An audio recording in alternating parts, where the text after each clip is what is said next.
Welcome to our very, very mission critical conversation of if not now, when? When are we going to be the change we need to see? And how do we go about this process from a truly global perspective as change makers and change agents? How can we support one another, lift each other up, and work for our common cause? Because regardless of what is being bombarded at us, there's only one race. There is the human race. And as the human race, how are we going to lift each other up? How are we going to help each other stand on each other's shoulders and reach higher and grow and thrive? Because in our ability to come together and continuously ask the question, if not now, when? In there is the answer for our shared prosperity and our shared success. And today, it is my great honor once again to have my co-host Kunle. Kunle, it is truly an honor and a pleasure to lead this conversation with you. Always a pleasure doing this with you, Dr. Cass. I really am glad we're having another great time together. I mean, looking at what we are going to do and discuss in here today, I can't wait to hit the ground running. Beautiful. And today's conversation is going to be a growth from our last month's conversation. We talked about how do we get past our poverty mindset. And if we get out of our minds, then we can work together to put all the other pieces together, because the richness of our mind and the richness of our collaboration is going to give us the wealth to thrive. And as we build on that, today we're going to be focusing on the importance of clear, aligned, and actionable shared goals for economic development. And why should it be clear and aligned is something we want to first talk about, because every person's interest is different. Every economic community's goals may be a little different. But if everybody wants everything they want, nobody gets anything they need. So by aligning our goals and making it shared, we all learn to give a little and take a little. And how do we set those goals up so that incrementally we grow, instead of one person wants everything and everybody else has to give up everything else? And there is no collaboration. So from that perspective, Kunle, let's kick off the conversation of from where you sit and your experiences and working in the African continent and your exposure to Europe. How do you see us truly putting in place actionable, aligned goals that we can all be a part of? Thank you so much, Dr. Cass. That was, I mean, the introduction was beautifully put by you. And I really want to start by saying collaboration trumps competition anytime, any day. And that's where the alignment or aligning our goals, that's where it comes in. And it must be done in such a way that we have, you know, that intersection of purpose, one of those words that I keep repeating. You know, I have found out that one of the things that had played, you know, the African communities are the ways we have been put apart or, you know, segregated or separated. And that had been done as a result of some people who have a kind of selfish desire or selfish goal. So they know that if these people come together, they will be stronger and better together. But that is past now. I mean, you sent a video to me yesterday about it, one prominent professor who was talking about if they don't care about us, we have to care about ourselves. And that is why it's very important to now sit down and realize that all we need to do to get to wherever we want to get to as a people is about sharing our goals, sharing whatever will take us to that place together. Sometimes we might not even be going to the same place, but we must find that intersection. We must find that connectivity. We must find that common denominator. And in our society, what is the common denominator to most of the things that we do? That's the people. So if our goals are not people oriented, if what we want to achieve are not people oriented, sometimes we will definitely meet our Waterloo even before we start. So this is very important. Bringing our goals to have a common goal, not that we will be doing the same thing, because that is the orientation that most people have. And that's why a whole lot of people are doing the me thing.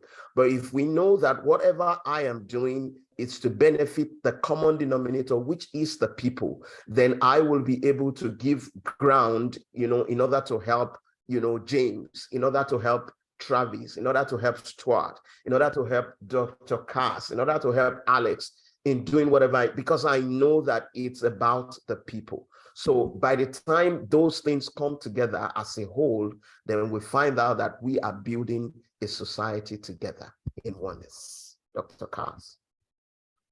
Beautifully said, Kunle. And as I hear you talk, the visual that comes to my mind is sports, whether it's baseball, cricket, American football, the international football, basketball, it doesn't matter. We're all on a team, right? We're a team. We may play different positions, but the folks on one team can't be competing with each other, because then we're never going to show up for the game.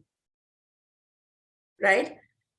And so how do we truly understand the position I need to play for me? But while I play the position for me, what is the team trying to accomplish? And the team is humanity, right? So the humanity as a team, what are we trying to accomplish? And what can I bring to the table in my capacity, in my role? I can be the MVP in my role. But if I can't play for the team, I don't get to play.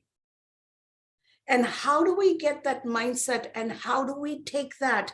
And then how do we play that game to win? Because now we're not competing. We're working together. Sometimes you need to pass the ball to somebody else who's better positioned to hit that goal. Hugging the ball and keeping the ball doesn't make a win. So taking that sports analogy, how are we going to build? And mindset becomes everything. How do we help shape the mindset for folks so that they can start thinking about, if I don't play as part of a team, then I may never get to play. And so how do I join up? How do I become part of a team? And then how do I make the team successful? Because this is necessary, even in an organization, right? We give goals for individuals, but the individual's goals is not where the bonus is based out of.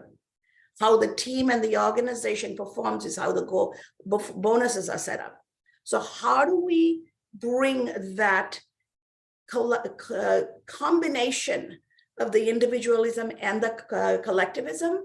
Therein lies the trick. So I am going to open this up, Kunle, for your thoughts and for our participants here to talk through how you see that happening in your world. Yeah, that's well said, Dr. Kaz. And I think we have great people right in here today who will share their thoughts. And anyone who is just willing to just unmute and go ahead and share his own thoughts.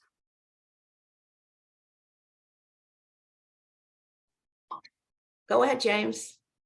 All right, thank you, Dr. Cass. Wow, great insight. And this is a very, very inspiring networking or group meeting, if I may put it that way. So first of all, I'm very, very honored to be here. And and to listen to incredible Kunle, just put out their immense wisdom about how to build community and how to achieve a common goal. And as it speaks, like what Dr. Katz says about team, as it speaks, what comes to my mind, it's a forest, and I love the great analogy that Dr. Katz just used now about a team. Team has to play together, and in each team, we have, maybe in soccer, because soccer is my favorite sport. In soccer, we have a defender, we have a midfielder, we have striker, and we have goalkeeper. And without them working together, without them being passionate about a common goals, there's no success. At the end of the day, there's no success. And again, the forest analogy that I want to use now is about forest. But a tree does not make a forest, but in the forest, there's palm tree, there's a mango tree. So each one of them serve its own purpose, and together they're able to make forest. Together they're able to produce. Together they're able to form healthy ecosystem. So we are also part of it. And I was just writing something about a community earlier on, and there's no community without engagement. So we have to have that healthy engagement between one another with clear vision, and we have to be purposeful. Like what I just talked about when I was taking note down about what Brother Kunle said about purpose.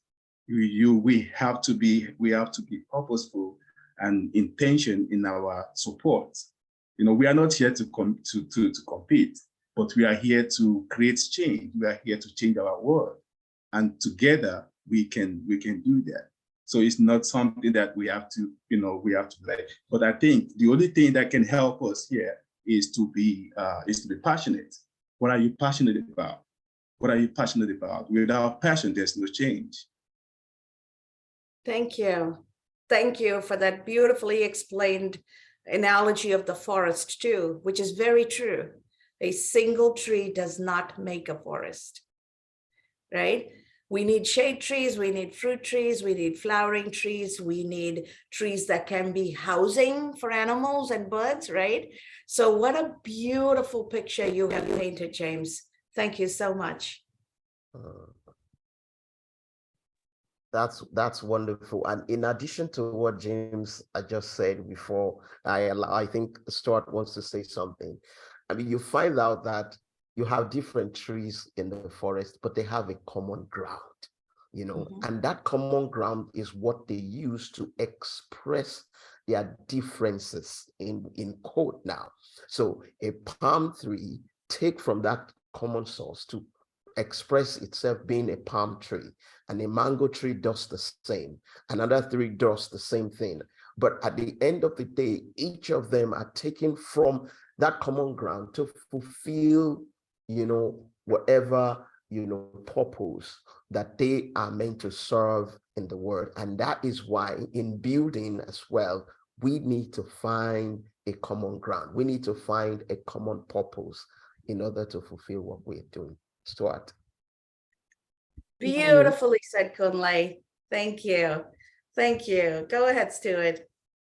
Yeah, I think one of the the core fundamentals that is needed is understanding.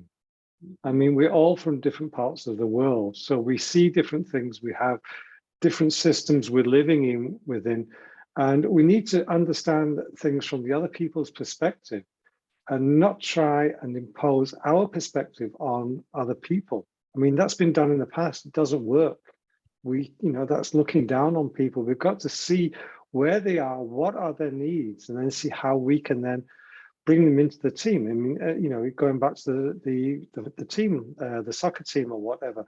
If you don't know your defender, you don't know what he's good at, you don't know what his strengths and weaknesses are, it's never going to work together. So we've got to find out and then recognize who are the people there who we can give responsibility to start to build at that level, whilst we build at our level in our world, or something like that. So that understanding, I think, is one of the core fundamentals. I mean, I've traveled in Africa, but I've not been there since '86. So it's a different country. I've never been to Belize. I've never been to the States. And Alexander, I don't know which part of the world you're from, but unless we understand what other people are experiencing, what their challenges are, how can we find that common ground? Mm-hmm. And that is such a poignant question, Stuart. And I'm glad you brought that up, right? Every human relationship, actually every relationship, even with an animal, requires understanding, right? You can't engage with a cat the way you engage with a dog. And if that's the case with animals, then what does it mean for people? And so understanding is important. Understanding allows us to establish the common ground and the purpose Kunle keeps referring to. And then with those two, then we can truly make sure that we understand each of our roles, just like in the forest that James was talking about, every tree has a purpose. So how do we understand the roles? How do we understand the common ground and purpose? And understanding is the thread that connects all of it. And so that is a beautiful visual, but also an actionable process we're developing here. And as we're talking about understanding and purpose and common ground and trees, what comes to my mind is the trip I took to Alaska. If you have ever been to Alaska, you will probably know this. Most of Alaska doesn't have topsoil for plants to grow. But plants are growing. How do they grow? The dead trees, the trees that fall down, become the common ground for other plants to grow. And when a tree is taken down, they actually plant it upside down and have the roots opened up, and they plant other flowering trees on top of the roof. So an upside down garden. So it is not the normal way everybody expects a garden to be. And the reason I bring this up is that's what humanity is supposed to be. If there is no fertile ground to grow, can we allow somebody to stand on our shoulders and build from there? Because now we're not just understanding, we're also supporting, we're facilitating. And so all of these things, jumping off of James's beautiful example of the forest and the trees, we can all of a sudden see these elements coming together. Stuart, Travis, go ahead. Yeah, sorry to add something to that. A couple things. I love superhero movies. And in one of the superhero movies that I've watched, this Marvel movie, there's this quote, the greater good is rarely outweighed by own self-interest, which means that we need to obviously work together towards a common goal, which is bigger than one person's supposed desires or wants. So the common goal is always, well, normally more important than what one person or wants in any particular time, but wants are still warranted, obviously. Another thing is kind of going along the lines of the one tree doesn't make a forest, but the forest is kind of a accumulation of multiple different types of plants and stuff put together, but they're also on the same ground, but underneath the ground the roots are all intertwined together, and there's no straight lines in nature. Any straight lines that we see in nature are man-made, most for the most part. So with those roots kind of all interconnected and intertwined together, one thing that I had taken note down a while ago is if a system does not have sufficient adaptability to evolve or to adapt to the ever-evolving changes of the people it's created to serve, then it is a faulty system from the start. So with the root tips, they don't go straight down. Obviously, they kind of go all over the place to find out where the most nutrients are for the best growth and development of the plant or the trees or whatever. So having that adaptability to change and evolving with the ever evolving changes and needs of the people that is created to serve is necessary. Not changing the principles, because the principles are the foundation and that's where it's all built from. But the needs and the wants and the desires and the goals, they're always going to be changing, even though the direction might still be the same.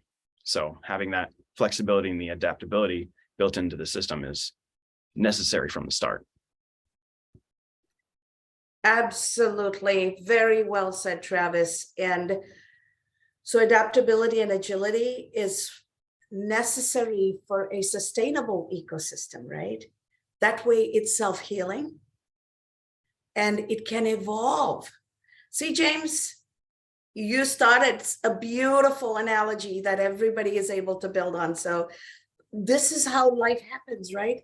One person has an idea, one person has a perspective. And if we come from a place of understanding, seeking to understand, and then building on it, all of a sudden, there is beauty in it. There is practicality in it. Go ahead, Kunle. I know you want to add something.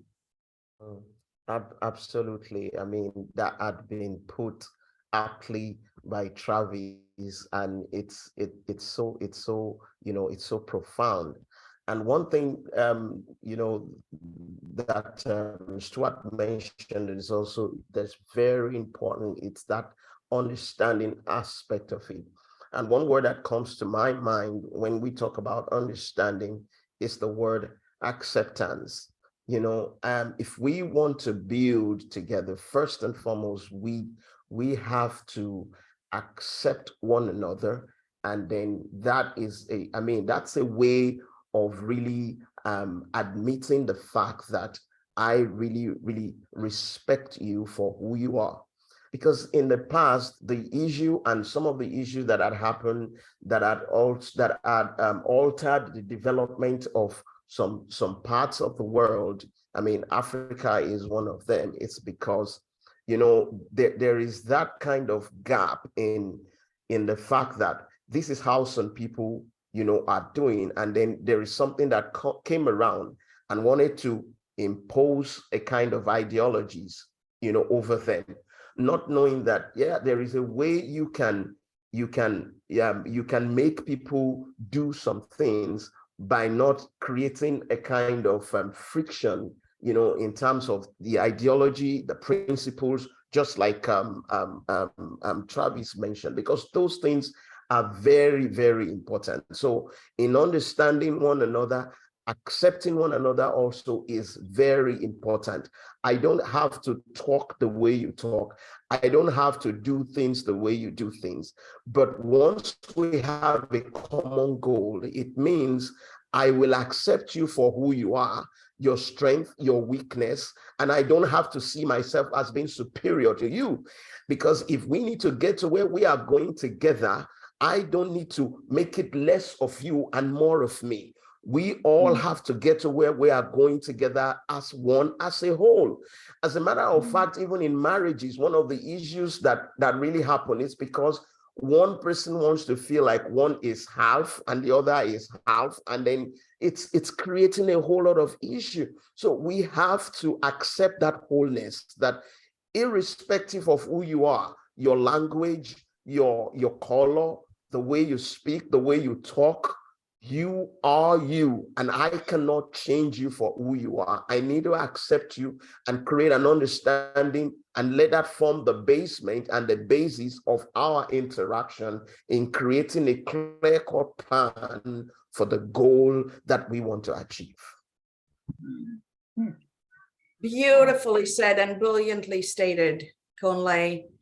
Ultimately, everything comes down to, as human beings, we give each other the opportunity to have a sense of belonging. When we belong together, then we can work together. And so how do we create that sense of belonging with understanding? People talk about, diversity. We want diversity in the workplace. We want diversity in the economy. Yeah, diversity is the outcome. If you don't put all the inputs in, you don't have an output. I went to school for technology, right? Rule number one, garbage in, garbage out. Be careful what you put into the system because that's what you're going to get out, right? So if you bake a cake with rotten eggs, the cake is not going to be edible. So how do we source all the right ingredients and put them in? And how do we create that sense of belonging? I mean, I look at myself in the mirror and my eyes can't say that they're more important than my nose or my mouth, my ears or my brain, or my hands or my feet. The whole organism has to work together for me to be functional. I once broke my little finger. You can see it's crooked. Who would have thought without that finger, there are a lot of things I couldn't do? Never occurred to me until I didn't have that finger. I play the violin. I couldn't even play the violin without it. I can't cut vegetables. I can't hold a knife properly. All the little things I took for granted, and I never paid attention to my little finger. But that too has a role, right? So how do we learn from our own being to hold space for other beings? And I'm loving all the thoughts and ideas you're bringing to the table. So how do we actually tangibly make that happen? Wow. I have a cool little illustration for this, for growth and Go ahead, collaboration. Travis. So has everyone seen Avatar, the movie of the blue people? Yes. Okay, cool. So think of life and different goals and achievements and levels of life as different stages of Pandora floating island things. And each of them is connected by a bridge. And when you start out with your growth or collaboration efforts, things kind of seem foggy at first, and there's a lot of work to gain clarity in certain things. So imagine that first it's foggy, and then the higher you go and the further you go, it gets more clear and sunnier. So the bridges connecting each level, each island or whatever you want to call them, are connected by ownership and acceptance. And each plank in between, each step, is the answer to a question you don't want to ask yourself. So in order to progress up to each new level, you have to ask yourself a lot of questions you have to get a lot of answers you don't want to ask questions of yourself, take ownership of the things that you can control and acceptance of the things you can't control.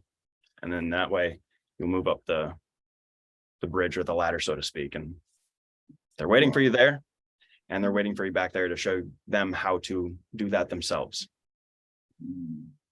That is very insightful, Travis. That is absolutely insightful. And so every step we take is anchored on both sides, on accountability and acceptance. Mm-hmm. And then that takes us to the serenity prayer. God, give me the wisdom to know the difference between the two, right? What I can and cannot control, because I can't change the direction in which the sun rises or sets, but I can decide what I do with it when the sun is up. Wow. James. Yeah, yeah, and a lot of insight going on here. And yeah, it's sort of like what Kunle said about acceptance, and Travis' point and Dr. Kaz so far. You know, you guys have been amazing, like teaching out a lot of insight and wisdom. So then that's reminds me of the power of two. You know, it takes two to tango. All right, and the word of God or universal law says that can two work together without agreement. You know, we have to be able to accept each other for who we are. You know, irrespective of your background, and just like in the forest, mango tree does not care about what apple tree is, or what kind of color is apple tree, or where is it located, or the territory, the ground. But because they are able to accept one another, they're able to serve the ecosystem. And when it comes to human race, I think in order for us to nurture this community, this oneness, and to serve the common purpose, we have to start developing empathy for each other. Are you empathizing with me? Do you really care about me? Are you looking for me to grow? Are you being intentional about your living? And that's also remind me of the lessons that we will be talking. Travis and I will be embarking on today. I think we are starting today again. It's the transformation table, and we come together to share ideas and study together and learn and see how we can transform each other's life and how we can change our world. And it's a collective idea putting together. But we come together to share ideas, to study together, to inspire each one another.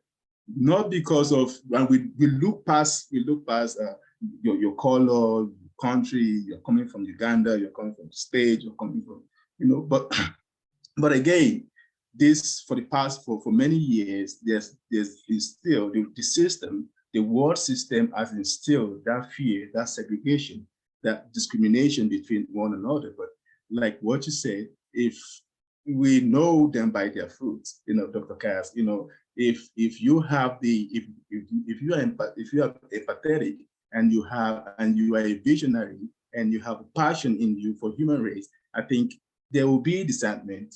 And when you meet the right people, by how you live, the way you live your life, they're able to inspire one another, and they can say, oh, he doesn't care about my skin. He doesn't care about where I'm coming from. All he cares about is how we can achieve common goals. And now your life now, your legacy now, your way of life now, we inspire one another, to inspire the other person to join you. Say, okay, I want to join you in this movement. I want to. Then they started, opening up to you. They started getting to know you through healthy, nurturing relationship. And the only way we can do that is to cultivate that healthy relationship among one another. Say, hey, you're my brother, you're my sister.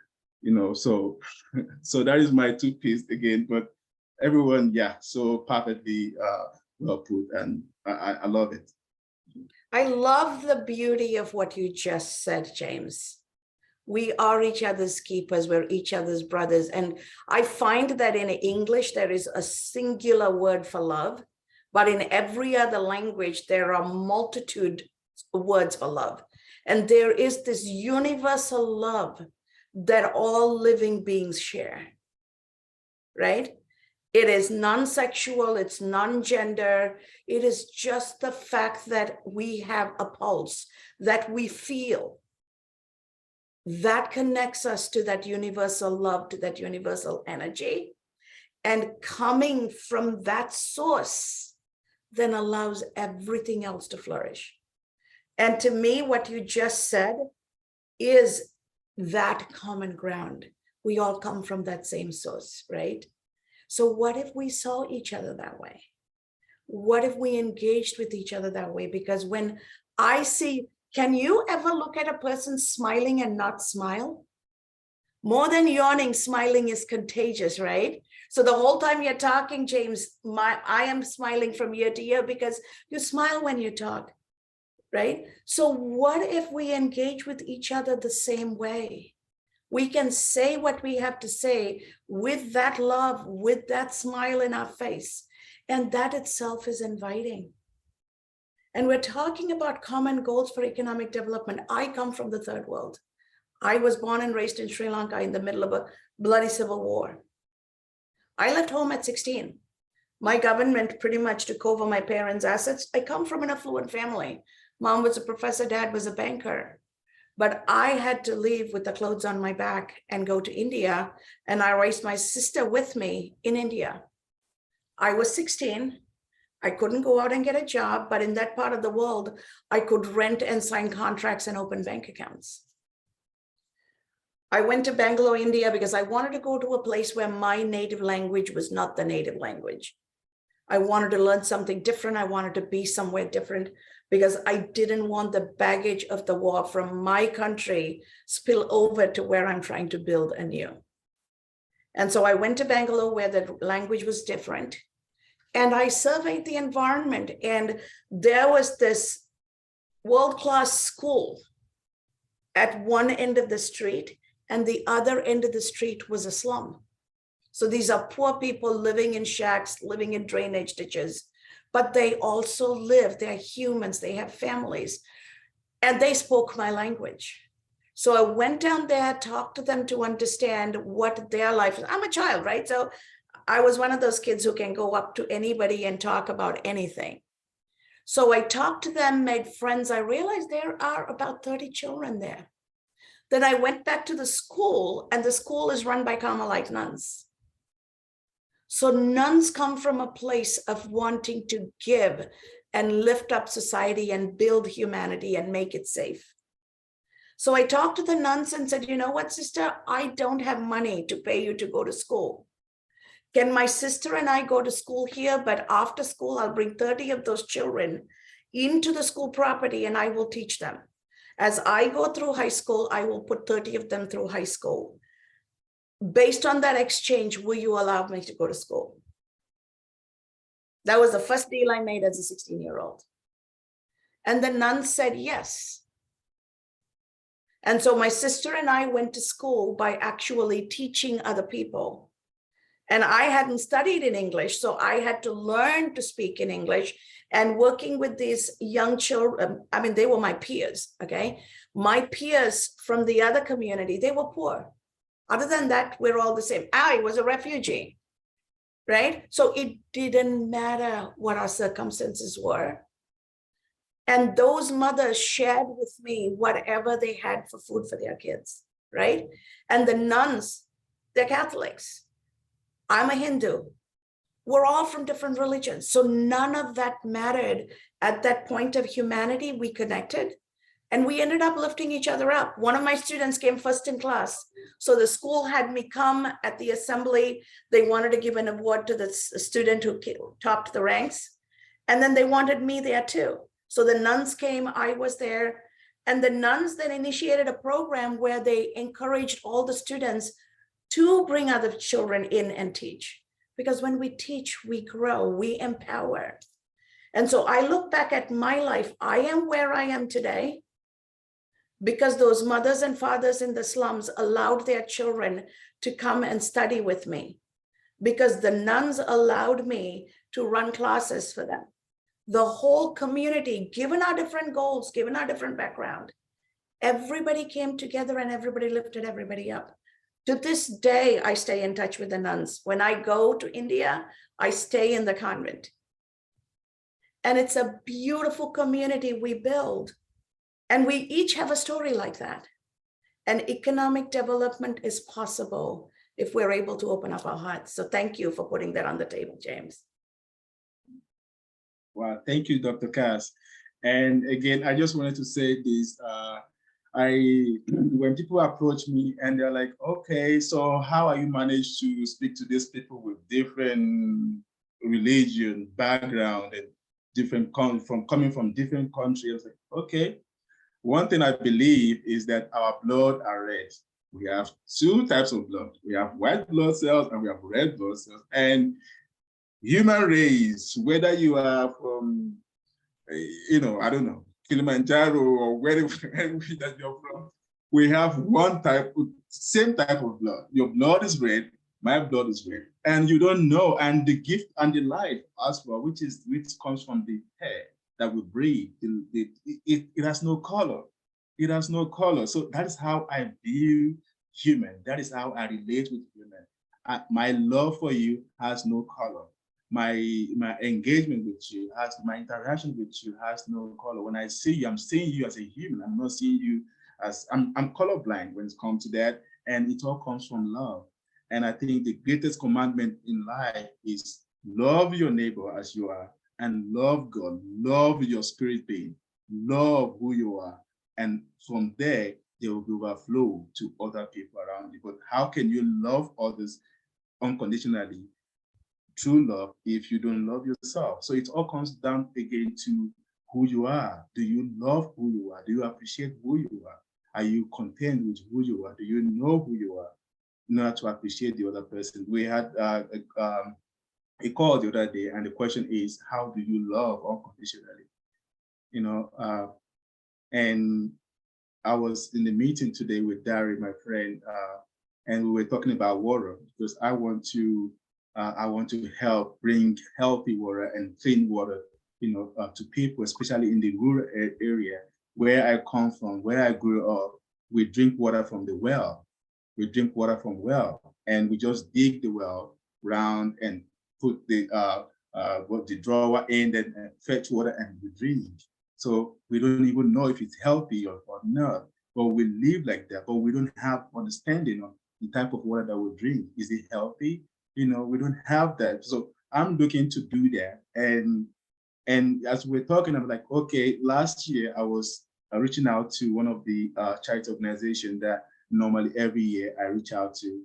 And at that day I was not supposed to go there, but that day the universe is speaking to me specifically to show me the kind of love that can break my heart, and when I jumped into my car and I drove there, and when I got there, I was like, oh, it's been long. We had a conversation with the manager there. The manager said, right now, we still have about 30 children here, and they are students, but they don't have food. Their common challenge then, their only challenge there is they don't have food to eat. Then I look at my bank account and I look at my pocket. My money is not enough. I don't have enough money to feed these children for 1 month, talk less of, to continuously feeding them.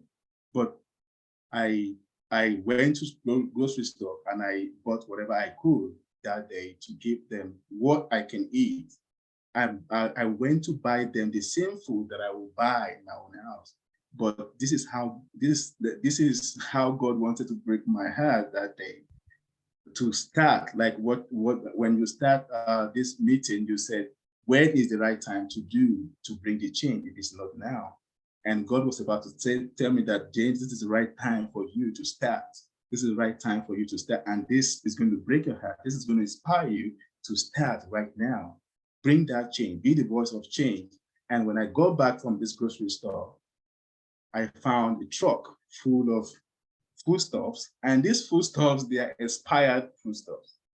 So, and being donated by a retail store here locally, and I was like, how? Who is supposed to eat this food? This is expired, and you want to tell me that you want to give back? That day, my heart was broken into pieces, and I could not help it but to cry that, okay, if you want to give back, if you want to bring change, if you really love people, how can you give this, as a gift, as a donation, perishable food? It's expired. How can you do that? So what is the depth of your love? What is the depth of your love? So you need to measure the depth of your love for yourself in order to give to other people around you. That is a important and critical pause in our thinking, right? When we are giving, how are we giving? Are we giving something we ourselves would accept? And that brings to my mind the donations countries gave after the tsunami to countries like Sri Lanka. And they gave expired epidurals, and mothers' spines got frozen. They got paralyzed. So that is something that really gets my blood pressure up, James, that people think that poor countries, you can give expired food and medicine. And for them, it's a tax write-off. For us, it's a death. And so it is something that we have to be extremely conscious of. In my culture, in my language, we say, anytime you give somebody something, you have to give with the same love, thoughtfulness, and care like you give your firstborn daughter in marriage. So make sure it's going into a good home. Make sure it's going into a place where there is going to be goodness coming out of. But also give it in a way that neither your daughter nor the home she goes into gets destroyed. I heard a quote a while ago. It goes, love is the highest form of intelligence. Yes, absolutely. And it is also the kind of intelligence that comes with free of fear. with full vulnerability, right? It is knowing that I can put the most precious thing in the palm of your hands and you're not going to crush it and squash it. And it takes courage. Thank you for that, Travis. Beautifully said. Go ahead, Stuart. I can see your mind spinning, so go ahead and share. The thing I'm thinking about is, again, it goes back to understanding, but there's so many different levels of understanding. And where are the people in their, that we're trying to help? Where are they in their lives? What are their concerns? What is their daily life like? I mean, we all live in different places. We've all experienced in different things on a daily basis, but we still want the best for our children. We still want the best for our families, but where are we on our journey? And how can we get to know where the other people are on their journey and bring that love in? And then with that understanding, allow them to make the choices which are best for them to move them upwards and bring them that growth that we're talking about. Absolutely. Absolutely. Very critical question to ask. So when Stuart asked that question, what's coming up for you, Kunle, Travis, and James? Meet people where they're at, not where you want them to be, expect them to be, or hope them to be, because they're not there. Mm-hmm. And sometimes we may not want them anywhere other than where they are because that's where they live. Mm-hmm. Yeah. Right? I mean, I can't have a cat and a dog and expect the cat to be like the dog and the dog to be like the cat. Then it's no longer a cat or a dog. It's just confused. Right? I go back to pets because it's a safe conversation. We all have a role to play, and it's okay to play that role. Yeah, Go ahead. we've all got a role, but we've all got a commonality, haven't we, now, in our needs, that we need these certain things. I mean, Maslow had that hierarchy of human needs, and we're all at a slightly different point on the triangle, but we're looking to improve our lives in some way. Mm-hmm. And how can we empower people to improve their lives in a way which is not looking down on them? Meet them where they are, allow them to step up and help them to step up so we can all step up to those higher levels. I love how you connected that to Maslow's hierarchy of needs, Stuart. Because at the two bottom stages, at the psychological and safety stages, if we don't have that, we are in a place where we think of ourselves as predator or prey. It's only when we get to that third tier of belonging, we become human. And that's also staying. Oh, sorry. Yeah. I was just going to say that's ahead. also staying in the proximal zone of development. You meeting people where they're at, keeping them in that highest form of development and growth that they can sustain at their pace. Absolutely. So the first step is to come from a place of understanding and lift people up out of that psychological and safety zones into the sense of belonging. So one of the things I'm doing as part of the economic development work in Belize is just that. I live in the community, I'm looking around, and there is no family structure. Men don't stay in families. Marriage is not sacred. Family is the smallest unit of society. It is the fundamental building block of society. And when there is no sense of family, there is no building block to build society. So in the Belizean culture, a man is not really a man unless he has multiple girlfriends and multiple mistresses, even if he is married. Okay? So children grow up devastated that, you know, the man starts a family with a woman and then he moves on to another woman. When he goes to the other woman, he says, those are not my children. You send them away because I won't be with you. If They're not just my children. So mothers give away children, grandmothers raising children. And so there is that devastation. And then there's poverty. One of the things I do is work with the Ministry of Agriculture and Ministry of Environment to recycle plastic and grow food. So I am teaching children how to grow food, how to exchange the food with each other so that you can have a full meal. How do you then preserve your food you grow into pickles and other things for another day? How do you commercialize it? How do you get an entrepreneurial mindset? If we do it as a community, then Belize is a tourism country. How can we make it an ecotourism attraction for other people to come and see how this is done? And then the environmental ministry work with me to actually teach the kids how to repurpose plastic and make crafts. So for Christmas, we made reindeers. And we included all the tourist children. So we had American kids and European kids and Canadian kids. Everybody participate in making those reindeers side by side. And at that moment, all those children were one. It didn't matter whether they had or did not have. We sang, we danced. My husband was Santa Claus. And so there is a way to give them that sense of belonging and pull them out of that safety and security and psychological need zone by building a community and making it play. Any given day, I have about 7 to 8 kids in my yard playing. They come here to play, but actually the motivator is that they love the smell of my food and they want to eat, right? And that's okay.